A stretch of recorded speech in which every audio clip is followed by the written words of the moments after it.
करा की मी जर असं म्हटलं की माझ्या घड्याळावर माझी श्रद्धा आहे की ते मला अचूक वेळ दाखवेल, या विजेच्या दिव्यावर माझी श्रद्धा आहे की तो मला प्रकाश देईल, तर तुम्ही असं म्हणाल की अहो हे वाक्य बरोबर नाही. तुमची कितीही विजेच्या दिव्यावर श्रद्धा असली आणि जर इथला हॉलचा विद्युत पुरवठा खंडित झाला आणि जर इथं जनरेटरची सोय नसली तर तो मला देणार नाही.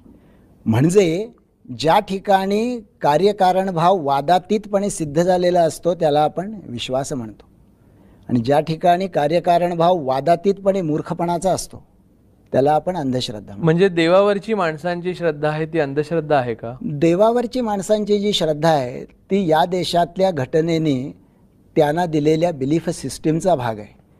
पण तो देव चमत्कार करतो ही निश्चितपणे अंधश्रद्धा आहे. तो देव नवसाला पावतो ही गोष्ट निश्चितपणे अंधश्रद्धा आहे.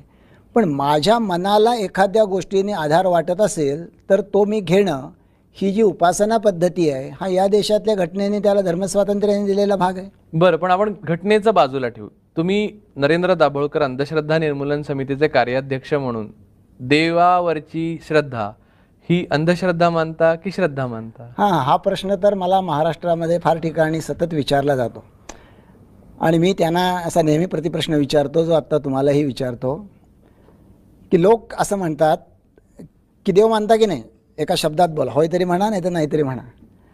मी त्यांना असं म्हणतो की या तुमच्या प्रश्नाचं उत्तर मी देत नाही. याचं कारण मला ते देता येत नाही असं नाही, याचं कारण असं की तुमचा प्रश्न अपुरा आहे, कारण त्याच्यामध्ये देव या शब्दाची व्याख्या केलेली नाही. तुम्ही मला देव म्हणजे तुमची व्याख्या सांगा की मी लगेच उत्तर देतो.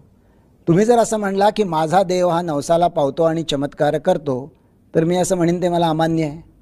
तुम्ही जर म्हणला की माझा देव हा गाडगेबाबांच्या सारखा आहे आणि तो जे का रंजले गांजले ते असं म्हणी जो आपुले तोच साधू ओळखावा देव तेथेची जाणावा असा आहे, तर मी असं म्हणेन की त्याच्याशी माझं काही हे नाही. पण मग तुमच्या या मुद्द्याला धरून मी एक प्रश्न विचारू इच्छितो की आता सध्या प्रचंड मोठ्या प्रमाणावर बाबा आणि बुवांचं पेव फुटलेलं आहे. महाराष्ट्रात नव्हे तर भारतातच फुटलेलं आहे. त्यातले बरेच बाबा आणि बुवा आपण काहीच चमत्कार करत नाही असं सांगून ज्या त्यांच्यावर विश्वास ठेवणाऱ्या भक्तांच्या बाबतीत असं काहीतरी करतात की भक्तांना मात्र वाटतं की हे बाबा काहीतरी चमत्कार करत आहेत. आता तिथे प्रश्न असा आहे की बाबा सांगतात की मी चमत्कार करत नाही, माझा चमत्कारावर विश्वास नाही, चमत्कार खोटे आहेत, चमत्कार करणारे खोटे आहेत. भक्त लाखो संख्येने त्यांच्याकडे जातात आणि म्हणतात की बाबा चमत्कार करतात, पण बाबा नम्र आहेत म्हणून ते म्हणतात की ते चमत्कार करत नाहीत. मग हा पेच कसा सोडवणार? नाही, एक आहे की हे पेच आपल्याला दोन बाजूने सोडवता येतो. पहिली गोष्ट अशी की जे चमत्कार करतात त्यांच्याबद्दल तर